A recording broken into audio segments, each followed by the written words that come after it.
Hello friends, मैं हूँ Richa. Friends, आप सभी का बहुत बहुत स्वागत है आपके अपने इस यूट्यूब चैनल पर। फ्रेंड्स, जैसा कि आप देख रहे हैं कि इस वीडियो में मैं आपके साथ बात कर रही हूँ प्रीवियस ईयर के क्वेश्चन। तो प्रीवियस ईयर के क्वेश्चन हम डिस्कस कर रहे हैं, जहाँ पर टॉपिक वाइज हम प्रीवियस ईयर के क्वेश्चन डिस्कस कर रहे हैं और इसमें हम आपसे बात कर रहे हैं टीचिंग एप्टीट्यूड के क्वेश्चन। तो टीचिंग एप्टीट्यूड के क्वेश्चन देखते हैं कि क्या है क्वेश्चंस।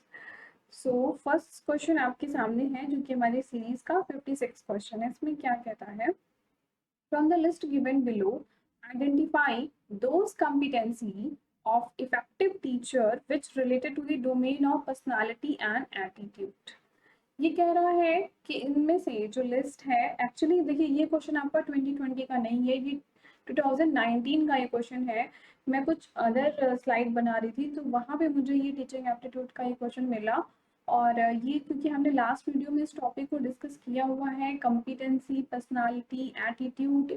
तो इन चीज़ों की वजह से मुझे लगा कि इस पर्टिकुलर क्वेश्चन को आपके साथ जरूर शेयर करना चाहिए, तो मैं आपके साथ लेके आई। जिसमें क्या कह रहा है कि ये जो लिस्ट दी हुई है, इसमें से हमें उन चीज़ों को आइडेंटिफाई करना है which are effective teaching which is related to domain of personality and attitude. ठीक है, तो जिसमें कि मैंने आपको बताया था कि एटीट्यूड क्या होता है, एटीट्यूड इंटरनल होता है और बिहेवियर क्या होता है, एक्सटर्नल होता है।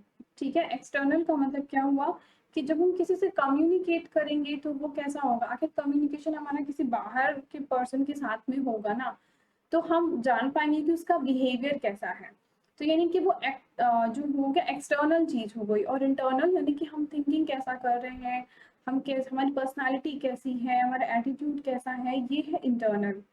ठीक है, तो अब देखते हैं कि इसमें कौन कौन सी चीजें होंगी जो कि आपके पर्सनालिटी और एटीट्यूड से रिलेटेड होगा। ठीक है, तो हमें इंटरनल वाली चीज लेनी है। सो देखिए, जो ऑप्शन बी है पहले उसे देखिए, यहाँ पे क्या लिखा है, कम्युनिकेटिंग। तो कम्युनिकेटिंग कैसा होता है, वो जब हम दूसरों से बात करते हैं, यानी एक्सटर्नल चीज हो गई। सो बी वाला ऑप्शन नहीं होना चाहिए। तो बी देखिए आपका इस जगह है। ठीक है, बी यहाँ पर भी है। तो इन दोनों को तो नहीं लेना है, यानी कि फर्स्ट और थर्ड तो ऑप्शन एलिमिनेट हो गए। ठीक है, अब देखते हैं कि क्या क्या ऑप्शन है हमारे पास। लोकस ऑफ कंट्रोल है, मैनेजिंग है, सेल्फ इफिकेसी है, टीचर इंथुजियाज्म है, बीइंग ऑर्गेनाइज्ड एंड ऑर्डरली है। लोकस ऑफ कंट्रोल जरूर होगा। क्यों होगा, क्योंकि यहाँ पे सेंट्रल मतलब लोकस ऑफ कंट्रोल की बात करिए आप, इंटरनल अपने आप को, जैसे पर्सनालिटी है ना, तो लोकस ऑफ कंट्रोल जो होता है ये इंटरनल चीजों की बात होती है, एटीट्यूड की बात होती है, पर्सनालिटी की बात होती है। सो ए जरूर होगा। तो ए होगा, यहाँ पर आपको दिख गया कि ए है ऑप्शन 2 में, तो हमारा आंसर तो आ जाएगा यहाँ से। बट और देख लेते हैं। फिर यहाँ पे बात करता है डी की कि सेल्फ इफिकेसी। सेल्फ इफिकेसी ये भी आपकी अपनी खुद की होगी। और ई है being organise and orderly. So sorry, E है टीचर इंथुजियाज्म। तो ये भी सही है, आंसर 2 हो जाएगा। ठीक है, देखिए बेसिकली यहाँ पर करना क्या होता है कि आप मेन चीज को ध्यान में रखेंगे। कम्युनिकेटिंग जो होगा वो एक्सटर्नल, जो मेन पॉइंट है वो चीज आपको ध्यान रखनी है कि ये एक्सटर्नल है, लोकस ऑफ कंट्रोल ये इंटरनल है। तो ये हम लेंगे, इसको हमको एक्सक्लूड करना है। तो कुछ की पॉइंट्स को ध्यान में रख के ही आप क्वेश्चन के आंसर को करने की कोशिश करें, ज्यादा बेहतर आंसर आएगा। नेक्स्ट क्वेश्चन क्या है, जो कि सेकंड क्वेश्चन है, यहाँ पर क्या कहता है, in the following statement identify those which are related to characteristics and basic requirement of teaching at understanding level. तो यहाँ पर कह रहा है कि हमें उन सारी स्टेटमेंट को फाइंड आउट करना है जो अंडरस्टैंडिंग लेवल के लिए जरूरी है। ठीक है, अच्छा देखिए, अगर आपको जो प्रीवियस वाला क्वेश्चन है ना, उसमें आपको लगा हो कि मैंने कुछ कम एक्सप्लेन किया है, तो एक्चुअली मैंने सिर्फ इसलिए उस क्वेश्चन को सामने लेके आई हूँ क्योंकि जो प्रीवियस लेक्चर था हमारा पार्ट 7 था, उसमें वैसे ही क्वेश्चन हमने डिस्कस किए थे और उसको वहाँ पे काफी डिटेल में मैंने पढ़ाया था।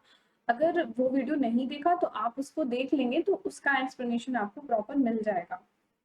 क्योंकि एक ही चीज को बार बार कितना, मतलब एक ही चीज को बार बार क्या डिटेल में पढ़ाया जाए, आप उसको देख लें तो ज्यादा बेटर रहेगा। ठीक है, बट फिर भी अगर आपको लगता है तो आप कमेंट में लिख दीजिएगा, मैं फिर से एक्सप्लेन कर दूंगी। तो देखते हैं, यहाँ पर हमें बताना क्या है कि अंडरस्टैंडिंग लेवल। तो हम तीन बातें तो जानते ही हैं, मेमोरी लेवल, अंडरस्टैंडिंग लेवल और रिफ्लेक्टिव लेवल। ठीक है, एक बार और अंडरस्टैंडिंग लेवल को रिवाइज कर लेते हैं हम। यहाँ पे क्या होता है, कॉम्प्रिहेंशन, ट्रांसलेशन, इंटरप्रिटेशन, एक्सप्लेनेशन होता है, एक्सप्लेनेशन होता है, एप्लीकेशन और efficacy to apply the comprehend the knowledge and various situation. तो देखिए यहाँ पर जो अंडरस्टैंडिंग लेवल होता है, इसमें क्या मेन बात ध्यान में रखनी होती है कि जो टीचर है, जो लर्नर है, दोनों ही मतलब बिहेव म्यूचुअली जो है, मतलब टीचर भी इन्वॉल्व होता है, स्टूडेंट भी इन्वॉल्व होता है, दोनों लोग ही मिलकर के टीचिंग लर्निंग का जो ये प्रोसेस होता है पूरा होता है। और यहाँ पे लर्नर जो होता है वो थोड़ा एक्टिव होता है, मतलब बिल्कुल ही पैसिव तो नहीं हो जाता है। और यहाँ पे जो लर्नर होता है, तो वेरिएबल्स के कुछ जो भी वेरिएबल उनके बीच के रिलेशनशिप को समझने की कोशिश करता है, एग्जाम्पल के थ्रू स्टडी करता है, ये सारी चीज़ें आपके अंडरस्टैंडिंग लेवल में आती है। बट क्वेश्चन में क्या कह रहा है कि following statement identify those which related to characteristics of basic requirement of teaching and understanding level. Teaching के लिए कौन सी चीज़ें ज़्यादा जरूरी होंगी? तो फर्स्ट स्टेटमेंट है teaching stress recitation of facts and information। recitation of facts and information ये आपके मेमोरी लेवल का हिस्सा होता है, सो ये नहीं होगा। ठीक है, one should not be there. तो ये ऑप्शन गया, ये ऑप्शन गया। Now teaching become an activity to promote seeing the relationship among the facts and information. जब भी मैंने आपको बताया कि रिलेशनशिप की बात होगी तो वो अंडरस्टैंडिंग लेवल में जरूर आएगा। We will consider 2। तो आंसर तो यहाँ से आपको दिख गया होगा, बट फिर भी देख लेते हैं। The teacher expect that student will be able to translate and interpret the meaning their own word. ठीक है, ये स्टेटमेंट भी तो सही कह रहा है ना कि आप किसी चीज को तभी तो इंटरप्रेट कर पाओगे ना जब आप उसको समझ पाओगे।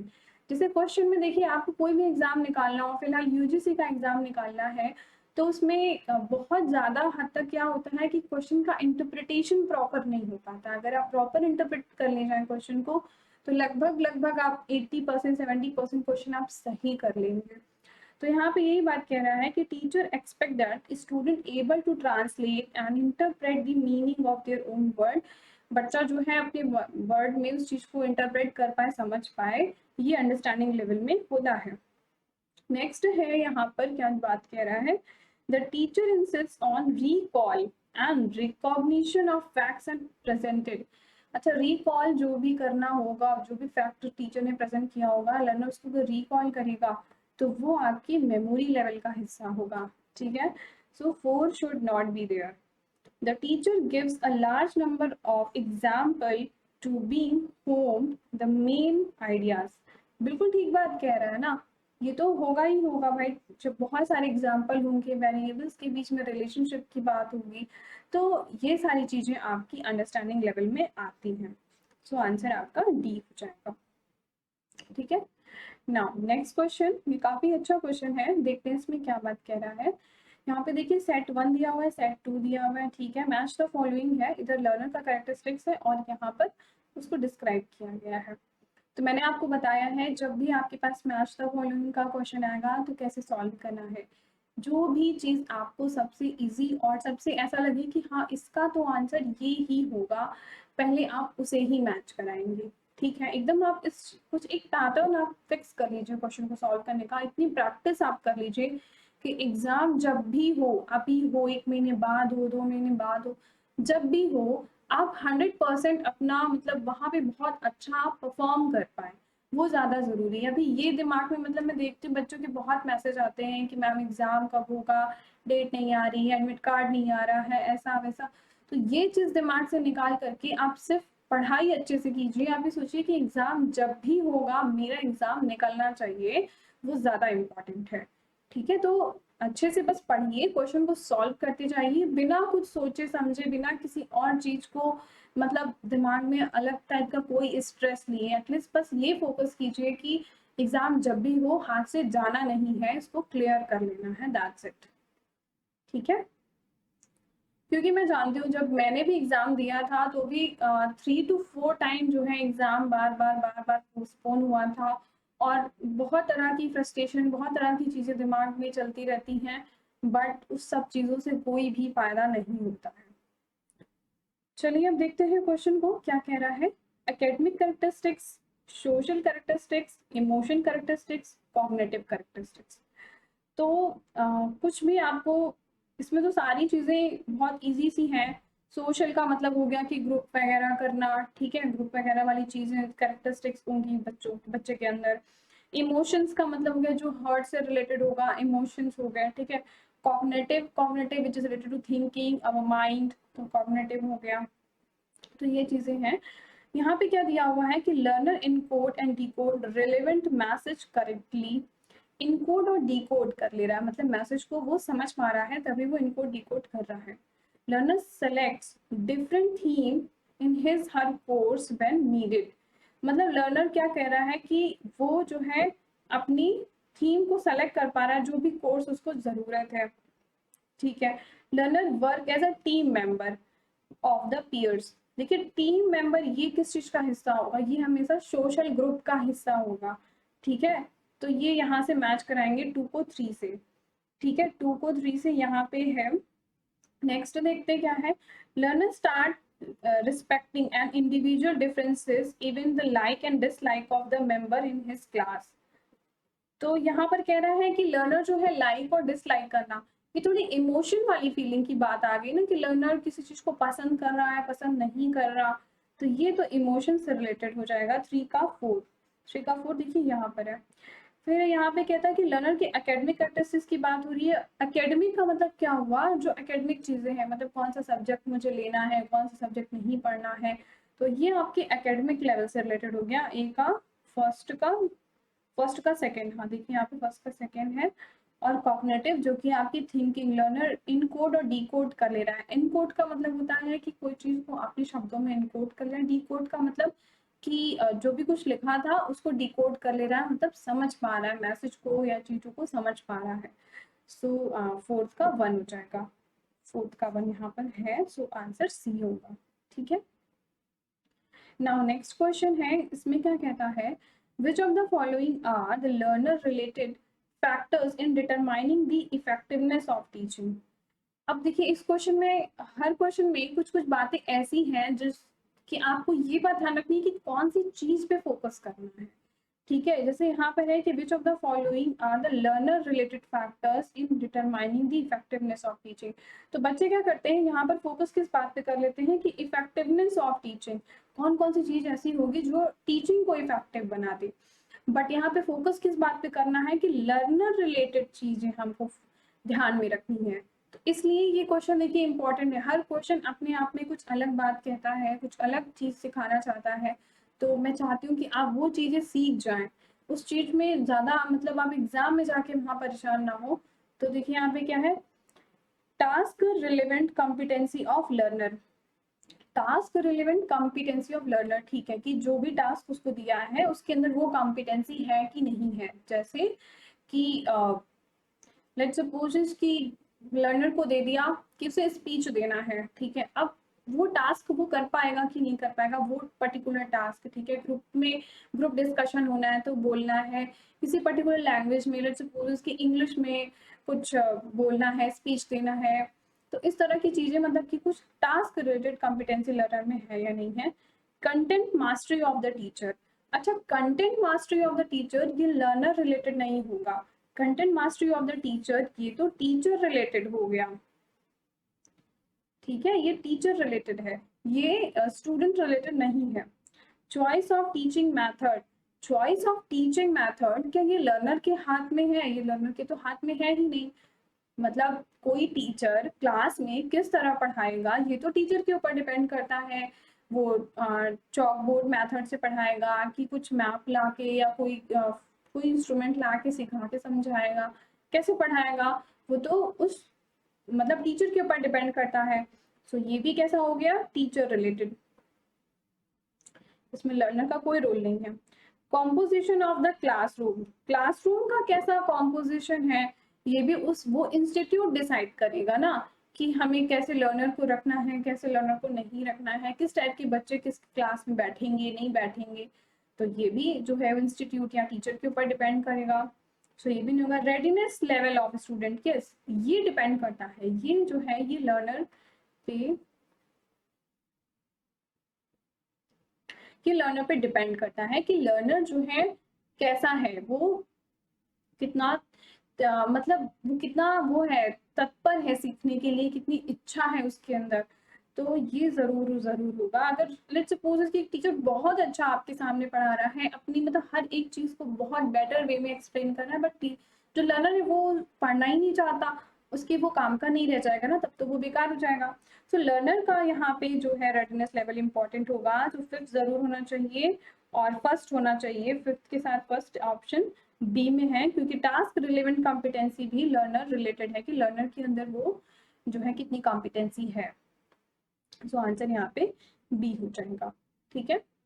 अच्छा फ्रेंड्स, मैं आपसे ये कहूँगी कि अगर आपको वीडियो जैसा भी लगे, अगर आपको वीडियो अच्छा लगे, जैसा भी लगे, प्लीज़ आप वीडियो को लाइक ज़रूर कीजिए, क्योंकि मुझे समझ नहीं आता है कि आप पता नहीं वीडियो आप देख रहे हैं, नहीं देख रहे हैं, या आपको कोई डाउट तो नहीं आ रहा है। क्योंकि अगर कोई डाउट है तो आप कमेंट सेक्शन में लिख के बताइए, मैं उस आपके डाउट को क्लियर करूँगी। और फिर भी अगर कोई चीज़ है जो कि पढ़ाने का तरीका अगर आपको नहीं समझ आ रहा तो आप बताइए, मैं कुछ अलग तरीके से पढ़ाऊँगी। बट आप कमेंट कीजिए, और अगर अच्छा लगता है तो आप वीडियो को लाइक ज़रूर कीजिए, क्योंकि ये एक तरीका है जिससे कि आप अपने टीचर के साथ कम्युनिकेट कर पाएंगे ना। अभी तक देखिए, आप जहाँ से भी पढ़ते आए होंगे तो अपने टीचर से आप हमेशा, कुछ भी नहीं आता होगा, जो भी कुछ आप पढ़ते होंगे, अगर नहीं आता होगा तो आप उससे पूछते होंगे। और अगर अभी तक नहीं पूछा तो आप पूछिए मुझसे, बिल्कुल अपने हर एक डाउट को क्लियर कीजिए। ठीक है। सो नेक्स्ट देखते हैं यहाँ पर क्या कहता है। For organizing the effective teaching learning system in college, which of the following instructional strategy may be considered appropriate? कह रहा है कि यहाँ पर जो इफेक्टिव टीचिंग लर्निंग सिस्टम है कॉलेज में, पर्टिकुलर यहाँ पे कॉलेज की बात किया हुआ है, तो कौन सा इंस्ट्रक्शनल स्ट्रैटेजी ली जाए, इंस्ट्रक्शनल स्ट्रैटेजी हमें बतानी है। तो क्या कहता है यहाँ पे, फर्स्ट ऑप्शन है replace lecture work by computer aided instruction. जो लेक्चर है उसको हटा दिया जाए और कंप्यूटर आके एक इंस्ट्रक्शन देने लग जाए, तो क्या बच्चे पढ़ने लग जाएंगे। A tuning teacher in terms of can do, will do analysis in respect of student readiness level। ये कह रहा है स्टूडेंट के रेडीनेस के लेवल की, भाई कितना स्टूडेंट रेडी है, उसके हिसाब से हम काम को सेट करें। या तो पहले कैन डू मतलब उसको कर सकते हैं, या फिर हम उसको फ्यूचर पे छोड़ें, या जो भी चीजें हैं वो स्टूडेंट के हिसाब से हम अपनी जो स्ट्रक्चर है उसको मेंटेन करें। तो ये बात ठीक कह रहा है। नेक्स्ट है यहाँ पे introduction of biometric days attendance in the class. अच्छा बताइए, अगर आपके कॉलेज में जो है बायोमेट्रिक अटेंडेंस कर दिया जाए तो क्या इससे बच्चे पढ़ने लग जाएंगे। जो बड़े बच्चे हैं अगर बायोमेट्रिक कर देंगे तो वो आ तो जाएंगे क्लास में, क्योंकि वहाँ पे अटेंडेंस अगर मैंडेटरी कर देंगे, बट अगर उनकी पढ़ने की इच्छा नहीं है तो वो नहीं पढ़ेंगे, वो उनका मन वहाँ नहीं लगेगा। ठीक है। तो इंस्ट्रक्शन यहाँ पर बायोमेट्रिक करने से बच्चे की मतलब जो अगर उसको सिखाना चाहते हैं तो भी वो नहीं सीख पाएगा। सो इसको करने से कोई बेनिफिट नहीं मिलने वाला है। नेक्स्ट है diversifying the teaching method in terms of learner need. ये बात बिल्कुल ठीक कह रहा है, लर्नर की नीड के हिसाब से जब भी हम कोई मॉडिफिकेशन करेंगे तो वो हमेशा आपका कंसीडर वाला पॉइंट होगा। सो फोर्थ को लेंगे हम लोग। Involve student giving responsibility and recognise the accomplishment. बिल्कुल सही बात है, क्योंकि यहाँ पर देखिए वर्ड आपको ध्यान रखना है कि स्टूडेंट को इन्वॉल्व किया जा रहा है किसी काम को करने के लिए। जब बच्चा उस चीज में इन्वॉल्व होगा, चाहे चाहे वो कोई एक्टिविटी हो, चाहे वो कोई कुछ भी चीज हो, अगर बच्चा उसमें इन्वॉल्व होगा तो जरूर वो सीखेगा। सो फिफ्थ ऑप्शन भी होगा। एंड फोर्थ और फिफ्थ देखिए आपका यहाँ पे भी है, यहाँ पे भी है, और सेकंड सेकंड यहाँ पर दिया हुआ है यस, तो आंसर आपका ए हो जाएगा। ठीक है। ट्यूनिंग दी, जो टीचर है वो स्टूडेंट, जब उनके बीच में मतलब ट्यूनिंग बन जाए टीचर और स्टूडेंट के बीच में, तो ये हमेशा आपका कंसीडर वाला पॉइंट होगा। सो आंसर यहाँ पर ए होगा। नाउ नेक्स्ट क्वेश्चन यहाँ पर क्या कहता है, विच of the following statement describe the most critical feature of effectiveness of teaching. तो टीचिंग कहाँ पर बहुत ज्यादा इफेक्टिव हो सकती है, मोस्ट क्रिटिकल फीचर जो है वो बताना है। ठीक है। तो फर्स्ट ऑप्शन है to be effective in teaching require the orchestration and integration of key and helping behaviour. तो देखिए यहाँ पर जैसे आपने ऑर्केस्ट्रा सुना होगा ना, ऑर्केस्ट्रा कभी जानते तो होंगे, एक म्यूजिक इंस्ट्रूमेंट होता है या तो ऑर्केस्ट्रन का मतलब होता है कि मतलब कोई भी प्रॉब्लम है, कोई भी चीज़ है तो उसको अट्यून कर देना, प्रॉब्लम को सॉल्व कर देना, या फिर कह सकते हैं उसको बहुत सिंप्लीफाई कर देना, कॉम्प्लेक्स चीज को सिंप्लीफाई कर देना। इस मीन्स होता है सिंप्लीफाई कर देना, सिंप्लीफाई करना, ठीक है। So to be effective in teaching require orchestration and integration of key and helping behavior। तो जो प्रॉब्लम है उसको सिंप्लीफाई करना, तो ये चीज कंसीडर किया जाएगा। है इसमें क्या कहता है, teaching means training the mind of student. Okay ठीक है, नेक्स्ट देखते हैं। effective teachers function are able to facilitators and guide of the students knowledge building process। तो ये बात ठीक है कि जो जो टीचर है वो एक फैसिलिटेटर की तरह, एक गाइड की तरह स्टूडेंट के लिए जो है नॉलेज बिल्डिंग प्रोसेस में काम करे। तो ये बहुत ही इंपॉर्टेंट है, इसको जरूर लेना चाहिए। नेक्स्ट देखते हैं, नेक्स्ट क्या कहता है, teaching is basically informing the student. Teaching का मतलब सिर्फ इंफॉर्मेशन देना है। इंफॉर्मेशन का मतलब तो मैंने आपको पहले समझाया था ना कि कोई कहते नहीं कि पहले रीड द इंफॉर्मेशन, तो वो तो इंफॉर्मेशन कोई भी दे सकता है, तो टीचिंग का मतलब तो इंफॉर्मेशन देना नहीं होगा सिर्फ। तो ये फोर्थ तो नहीं होना चाहिए। सो फोर्थ ऑप्शन यहाँ पे है, यहाँ पे है, तो हम इसको एलिमिनेट कर सकते हैं और फर्स्ट हमें कंसीडर भी करना है, तो इन दोनों में ही हमें मिल रहा है। नेक्स्ट है कि टीचिंग, नेक्स्ट क्या है कि through effective teaching student can be taught to become agent of their own learning. ये काफी इंपॉर्टेंट पॉइंट है, यहाँ पर बता रहा है कि जब टीचिंग इस तरह से की जाए कि बच्चा agent of their own learning, मतलब जो भी उसको सिखाया गया है उस चीज को इम्प्लीमेंट कर पाए, जिससे कि वो प्रॉपर डिसीजन मेकिंग कर पाए। कहने का मतलब यहाँ पर ये है कि जो जब टीचिंग हो तो बच्चा उसकी लर्निंग इस तरह से हो कि उसका ब्रेन इतना इम्प्रूव हो जाए कि उस हर एक जगह जो भी चीजें आ रही है उसको वो अप्लाई कर पाए। दूसरी बात ये है कि वो डिसीजन मेकिंग कर पाए। तो ये सारी चीजें यहाँ पर इंक्लूड कर रही हैं। सो फिफ्थ पॉइंट को जरूर लेंगे। फिफ्थ यहाँ पर है, थर्ड यहाँ पर, फर्स्ट यहाँ पे, आंसर आपका बी हो जाएगा। ठीक है, training student, training the mind of student, ये पॉइंट गलत नहीं है, स्टेटमेंट टू भी सही है, बट फिफ्थ जो है वो काफी ब्रॉडर वे में कह रहा है, सो हम फिफ्थ को ले लेंगे। ठीक है, सो आंसर आपका बी हो जाएगा। नाउ नेक्स्ट क्वेश्चन है, ये 62 क्वेश्चंस, ये क्या कह रहा है, what is the basic requirement for organising teaching at understanding level. तो फिर से देखिए यहाँ पर आपकी बात आ गई कि अंडरस्टैंडिंग लेवल में क्या क्या चीजों की जरूरत होगी। तो टीचिंग में जो अंडरस्टैंडिंग लेवल है उसका मेन ऑब्जेक्टिव क्या होगा, comprehension, translation, interpretation, exploration, application, efficiency, apply to comprehend the knowledge in various situation. यहाँ पे जो लर्नर है वो कैसा होगा, क्वाइट एक्टिव होगा। ठीक है, ये सारी चीजें हैं। तो यहाँ पर पढ़ते हैं वो option, giving large number of positive and negative example of facts and the concept being presented. बिल्कुल सही बात ये यहाँ पे कह रहा है कि अंडरस्टैंडिंग लेवल में जो है बहुत सारे एग्जाम्पल्स वगैरह लिए जाते हैं और उसी से समझाया जाता है। सो इसको लेंगे हम लोग। Presenting the facts with focus on remembering and basic feature understanding to them, sorry, basic feature underlying them. तो बेसिक फीचर यहाँ पे क्या बता रहा है कि फैक्ट्स को फोकस कर रहा है और रिमेम्बर करने पे बात फोकस कर रहा है, तो ये तो आपका मेमोरी लेवल का हिस्सा होता है ना, सो इसको नहीं लेंगे। अब ऑप्शन 2 वाले जहाँ पे उन सभी को कैंसिल कर दिया जाए। तो नेक्स्ट यहाँ पे अब आता क्या है, थर्ड ऑप्शन में, giving the opportunity to promptly supply the need information. ठीक है, अपॉर्चुनिटी देना कि इंफॉर्मेशन को सप्लाई किया जाए। चलो नेक्स्ट देखते हैं, conducting the discussion to examine the pros and cons of the issue. Discussion करते हैं बच्चों के साथ, तो ये बात तो ठीक है ना कि हम डिस्कशन कर सकते हैं जो भी इशू है उससे रिलेटेड, जिससे कि एक अंडरस्टैंडिंग बिल्डअप होगी बच्चे के अंदर। Providing an opportunity to student to give their own interpretation and facts presented. ठीक है, अपना इंटरप्रिटेशन करेगा बच्चा, सो इस ऑप्शन को भी लेंगे। तो फर्स्ट, फोर और फिफ्थ ऑप्शन ए में है, तो हम ऑप्शन ए के भी साथ जाएंगे। ठीक है, A is the answer. I hope कि आपको ये चीजें क्लियर हो रही हैं कि अंडरस्टैंडिंग लेवल में किस तरह से हमें चीज़ों को पिक करना है जो ऑप्शन है। देखिए इस तरह के ही क्वेश्चन आपके एग्ज़ाम में आते हैं कि मेरे भी एग्ज़ाम में ऐसे ही क्वेश्चन आए थे कि कई सारे ऑप्शंस थे, अब उसमें से हमें कुछ सेलेक्ट करना है। तो कभी हम एलिमिनेट करेंगे, ठीक है? हर जगह जैसे कि कभी मैं देखती हूँ ज़्यादातर टीचर लोग यही बोलते हैं कि आपको चीज़ें देखनी है, उसमें से एलिमिनेट करना है।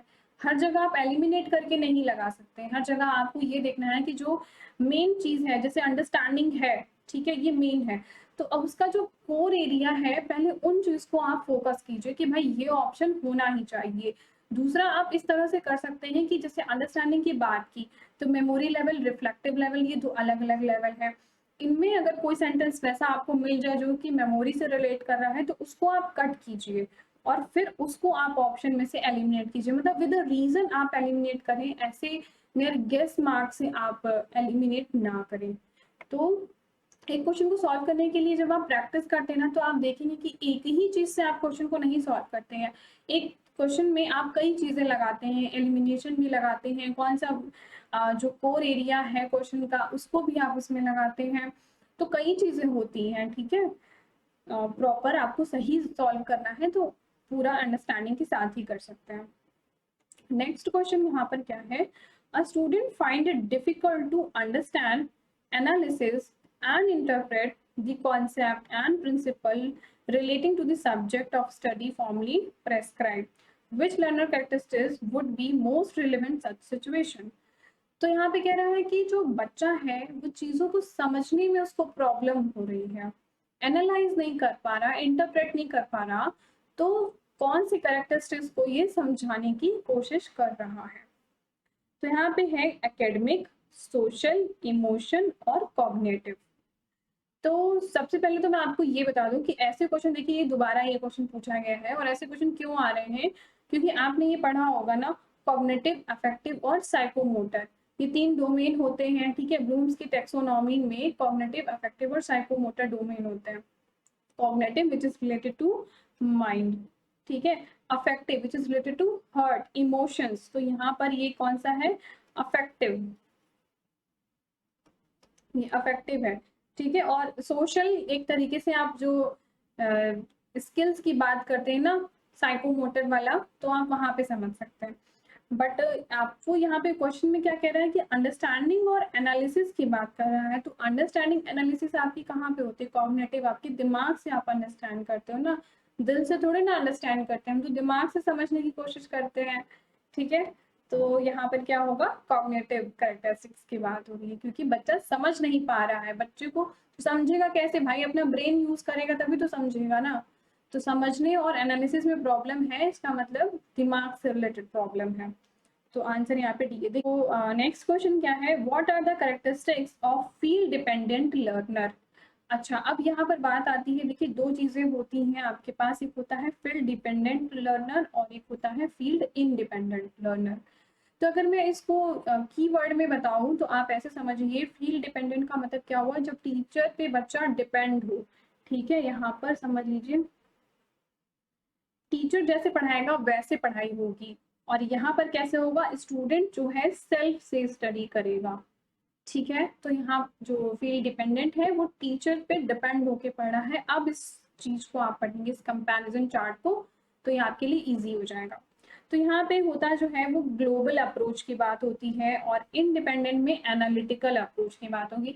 मतलब ऐसे समझिए कि कुछ बच्चे ऐसे हैं जिनके पास रिसोर्सेज नहीं है, कि टीचर नहीं है, एक अच्छा टीचर नहीं है कि उसको वो पढ़ा सके या उनसे उनकी वो फीस पे करके उनसे वो पढ़ पाए, ठीक है? तो अब बच्चा क्या करेगा? वो खुद से पढ़ेगा। खुद से कैसे पढ़ेगा? एनालाइज कर करके पढ़ेगा, बार बार हिट एंड ट्रायल करेगा कि इसका आंसर ये क्यों आता है, कैसे आता है, बार बार पुश करके पढ़ेगा। एक तरीके से इंडक्टिव तरीका होगा पढ़ने का। नेक्स्ट है यहाँ पर कि provide information from general to specific. जो टीचर होता है वो एक जर्नल, मतलब उसको फॉर्मूला पता है, उसको चीजें पता है, हर एक चीज पता है, तो आपको जर्नल से स्पेसिफिक की तरफ लेके जाएगा। लेकिन यहाँ पर कैसा होगा? जब बच्चा खुद से सीखेगा तो कैसे सीखेगा? जब उसके पास प्रॉब्लम आएगी तो बार बार उसको सॉल्व करेगा, फिर वो जनरल की तरफ जाएगा। तो स्पेसिफिक से जनरल की तरफ जाएगा, ये काफी टाइम टेकिंग प्रोसेस होता है। यहाँ पे प्रोग्राम कंट्रोल होगा, यहाँ पे तो भाई लर्नर कंट्रोल, लर्नर खुद ही को कंट्रोल कर पाएगा। प्रोवाइड एडवांस ऑर्गेनाइजर, जो टीचर है वो फैसिलिटेटर होता है और मतलब एडवांस तरीके से पढ़ा सकता है बच्चे को। लेकिन यहाँ पर क्या होगा, जो जो बच्चा है वो जैसे यहाँ पर जो जब टीचर पे डिपेंड होगा तो यहाँ पर अप्रोच ऐसी होगी कि प्रॉब्लम आए उसके पहले ही बच्चा रेडी है। लेकिन फील डिपेंडेंट इंडिपेंडेंट में बच्चा जब खुद से पढ़ रहा होगा तो कैसे पढ़ेगा, जब प्रॉब्लम आएगी तो पोस्ट इंडिपेंडेंट हो जाएगा ना, कि जब प्रॉब्लम आएगी तब वो उस चीज पे फोकस करेगा। फिर है यहाँ पे प्रोवाइड मैक्सिमम इंस्ट्रक्शंस, यहाँ पे बहुत सारे इंस्ट्रक्शंस देते हैं ना, क्योंकि टीचर्स पे वो डिपेंड है तो बहुत सारे इंस्ट्रक्शन पे बेस वो अपना काम करेगा। तो यहाँ पे कोई इंस्ट्रक्शन देने वाला है ही नहीं। ठीक है, प्रोवाइड मैक्सिमम फीडबैक, टीचर यहाँ पे फीडबैक देगा, भाई यहाँ गलत करो, सही करो, इम्प्रूव करो। यहाँ पे कोई फीडबैक देने के लिए है ही नहीं। प्रोवाइड स्ट्रक्चर्ड लेसन, यहाँ पे जो टीचर है जब वो पढ़ाएगा तो प्रॉपर लेसन के थ्रू लेसन प्लान और सारी चीजें होंगी। यहाँ पे तो लर्नर भाई खुद ही से पढ़ेगा ना, खुद ही अपना प्लान बनाए कैसे पढ़ना है, क्या करना है। ठीक है, प्रोवाइड ग्राफिक्स पाथ इंडिकेटर वगैरह होगा यहाँ पे, और सोशल फीचर होंगे, क्योंकि यहाँ पे कैसा होगा, बच्चे क्लास में, ग्रुप में, कोचिंग में इस तरह से पढ़ रहे हैं तो वहाँ पे सोशल फीचर भी होगा, टीचर से भी कनेक्ट हो जाएगा। बट यहाँ पे तो बेचारा बच्चा अकेले पढ़ रहा है, क्योंकि उसके पास ना तो रिसोर्सेज है ना फ्रेंड्स है, मतलब खुद से कर रहा है ना, तो ऐसे समझिए। आई होप कि ये समझ में आ गया होगा कि डिपेंडेंट क्या है, इंडिपेंडेंट क्या है। ठीक है, और अगर समझ आ गया हो तो आप वीडियो को लाइक कर दीजिएगा। तो अब देखते हैं, यहाँ पे हम सेलेक्ट करते हैं कि भाई फील्ड डिपेंडेंट यानी कि टीचर पे डिपेंडेंट बच्चा कैसा पढ़ाई करता है। तो पर्सनलाइज करिकुलम की बात कर रहा है। नेक्स्ट है rarely seek physical content with the teacher. तो रेयरली सीक द कंटेंट मतलब यहाँ पे क्या सा है, डिपेंडेंट वाले में तो बच्चा रोज टीचर से ही पढ़ रहा है, तो ये ऑप्शन तो नहीं होगा, ये तो इंडिपेंडेंट का है। Seek guidance and demonstration from teacher, हाँ ये बात सही है कि वो टीचर से प्रॉपर गाइडेंस लेगा और उनके डेमोन्स्ट्रेशन पे जैसे वो बताएंगे वैसे वैसे काम करेगा। डेमोन्स्ट्रेशन का मतलब होता है संकेत देना। तो थर्ड होगा और सेकंड नहीं होगा। सेकंड वाले का दो, थर्ड वाले देख लेते हैं, तो थर्ड सी और डी में हो सकता है। लाइक टू कोऑपरेट, बिल्कुल ठीक बात कह रहा है कि जो बच्चा है वो कोऑपरेट करके पढ़ाई करेगा। सो फोर्थ तो हम लेंगे, ठीक है, फोर्थ यहाँ भी है, यहाँ भी है। प्रिफर टू वर्क अलोन, ये तो नहीं होगा, अब आपको समझ में आ गया ये कहाँ पर होता है, इंडिपेंडेंट में होता है, तो फिफ्थ वाला चला जाएगा। ठीक है, तो आंसर सी हो जाएगा। पर्सनलाइज करिकुलम हो सकता है बच्चे को प्रोवाइड कर सकते हैं। ठीक है, तो आपने देखा ना कि कोर एरिया पे हमें काम करना है, बहुत ज्यादा पर्टिकुलर चीज को लेके परेशान मत होइए, बस जो भी है उसके कोर एरिया को समझने की कोशिश कीजिए। तो आंसर यहाँ पे सी हो जाएगा। नाउ नेक्स्ट क्वेश्चन है, इसमें क्या कहता है, in which of the method of teaching ICT support is implied. कह रहा है कौन से इनमें से जो भी मेथड यहाँ पर टीचिंग के दिए गए हैं उसमें से कौन सा मेथड है जहां पर इंफॉर्मेशन कम्युनिकेशन एंड टेक्नोलॉजी का सपोर्ट इन्वॉल्व है, वो बताना है। तो लेक्चर मेथड, अब लेक्चर मेथड तो हम चॉक एंड टॉक पे भी दे सकते हैं, और मतलब लेक्चर तो कैसा भी हो सकता है ना, कहीं पे भी बैठे हैं, टीचर है, चार बच्चे हैं, लेक्चर दे रहा है, पढ़ सकते हैं बच्चे। तो लेक्चर मेथड में जरूरी तो नहीं कि आईसीटी का यूज होगा। बुझ सेशन भी नहीं होता है। ये सब सेशन क्या होते हैं ये मैंने आपको टीचिंग एप्टीट्यूड की प्लेलिस्ट में बताया हुआ है, तो आप उसे देख लीजिए। इंटरैक्टिव प्रेजेंटेशन, इंटरैक्टिव प्रेजेंटेशन अगर दे रहे हैं तो वहाँ पे जो है आईसीटी का सपोर्ट, हाँ ठीक है, यहाँ पे प्रेजेंटेशन दे रहे हैं तो मे बी स्लाइड वगैरह यूज कर रहे हैं, बट आगे और देखते हैं। मूक लिखा हुआ है यहाँ पे, मासिव ओपन ऑनलाइन कोर्सेज, तो मूक में जो है आईसीटी का पूरा पूरा यूज होता है। यहाँ पे सिर्फ टेक्नोलॉजी का यूज कर रहे हैं, बात समझिएगा। लेकिन जो मूक है यहाँ पे इंफॉर्मेशन कम्युनिकेशन टेक्नोलॉजी यहाँ पे पूरा पूरा यूज कर रहे हैं, यहाँ पे इंटरनेट का भी यूज कर रहे हैं, कम्युनिकेट भी उसी के थ्रू कर रहे हैं, और टेक्नोलॉजी का भी यूज कर रहे हैं। सो यहाँ पे आंसर आपका डी हो जाएगा। ठीक है, तो फ्रेंड्स इस वीडियो में इतना ही। आई होप कि आपको ये सारे क्वेश्चन अच्छे से समझ में आ गए होंगे, और जैसा भी लगा हो ये वीडियो आप कमेंट सेक्शन में जरूर लिख करके मुझे बताएं। अगर कुछ भी चीजें हैं जो आपको नहीं समझ में आ रही है, कोई भी क्वेश्चन है आपको नहीं समझ में आ रहा, वो पर्टिकुलर क्वेश्चन नीचे टाइप कर दीजिए, मैं आपको फिर से एक्सप्लेन करूंगी। और जैसा भी हो आप वीडियो को लाइक करें और इसको चैनल को आप ज्वाइन कर लिए, वहाँ पे क्विज़ेस वगैरह, नोटिफिकेशन वगैरह सब आपको सबसे पहले मिल जाएंगे। So thank you for watching the video.